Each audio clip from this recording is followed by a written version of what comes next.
Bonsoir à tous. Ce drame dans le Jura, le pompier volontaire victime d'un accident de la route à Saint-Claude est décédé. Les faits remontent au 9 novembre dernier. Il remontait à moto les lacets de Saint-Quétral quand il a été percuté frontalement par une voiture. Il avait été transporté dans un premier temps par un hélicoptère vers un hôpital de Genève, puis opéré plusieurs fois. L'homme de 47 ans était père de deux filles de 18 et 20 ans.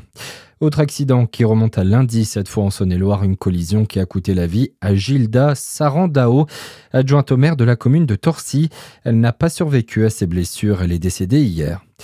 La décision du tribunal correctionnel sera rendue le 20 janvier. Le maire de Saint-Claude, Jean-Louis Millet, a été jugé cette semaine pour harcèlement moral. Le procureur de la République a requis 8 mois d'emprisonnement avec sursis et 2 ans d'inéligibilité. Les faits auraient eu lieu entre avril 2019 et décembre 2020. Ce message de vigilance de la police nationale de Côte-d'Or, les pompiers de la brigade VTT ont récemment procédé à plusieurs saisies de calendriers vendus illégalement dans différents secteurs de Dijon. Ils rappellent qu'il est important de ne pas en acheter à des personnes non identifiées et en cas de doute, vous pouvez directement contacter les forces de l'ordre. Ils seront prochainement convoqués devant la justice. Un homme d'une quarantaine d'années et une mineure de 17 ans ont été interpellés après des vols de trottinettes à Besançon. Un couple de nationalité roumaine qui a reconnu seulement une partie des faits. Une journée consacrée à la promotion du label Écolycée hier à Lons-le-Saunier dans le Jura. 9 établissements scolaires ont obtenu le niveau 3 de la labellisation cette année, comme le lycée Gabriel Voisin de Tournu en Saône-et-Loire ou encore Alain Fournier de Beaune en Côte-d'Or.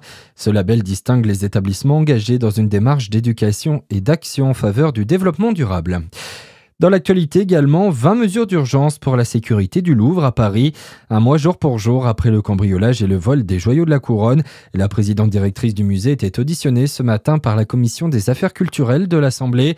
Si l'état des bâtiments a été évoqué, il était aussi question de sécuriser rapidement le plus grand musée du monde. Christophe Médouget. Le Louvre est une merveille nationale, mais il n'en est pas moins fragile, a répété Laurence Descartes, qui a aussi reconnu devant la commission sa responsabilité dans l'échec que représente le vol du 19 octobre, avant de détailler une vingtaine de mesures d'urgence.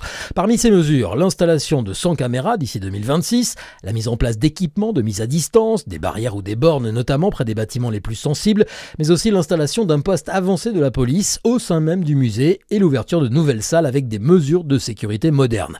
Je veux insuffler une véritable culture de la sûreté, a expliqué la directrice du Louvre, annonçant aussi la création d'un poste de coordinateur sûreté. Et depuis plusieurs mois, les organisations syndicales dénoncent des problèmes de sous-effectifs qui compliquent les missions de surveillance du musée. Et puis en foot, qui remportera le Ballon d'Or africain cette année? Réponse ce soir, l'Égyptien Mohamed Salah, le Nigérian Victor Osimhen et le Marocain du PSG Achraf Hakimi sont nommés. À suivre votre météo sur Fréquence Plus.